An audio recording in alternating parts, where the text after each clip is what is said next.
अंढेरा ग्रामपंचायत अंतर्गत विविध विकास कामांची चौकशी सुरू। 15व्या वित्त आयोगातून झालेल्या कामात गैरव्यवहार झाल्याचा आरोप।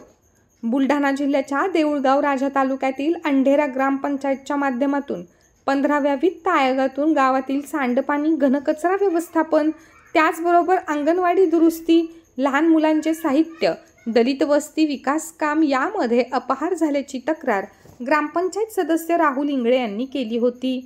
या संपूर्ण कामाची चौकशी करून दोषींवरती कारवाई करण्याची मागणी त्यांनी केली होती। त्या अनुषंगाने वरिष्ठ अधिकाऱ्यांच्या पथकाकडून या संपूर्ण विकास कामांची पाहणी करण्यात आली आहे। विकास कामांच्या निधीमध्ये भ्रष्टाचार झाल्याचे निदर्शनास आल्यास दोषींवरती कारवाई केली जाणार आहे।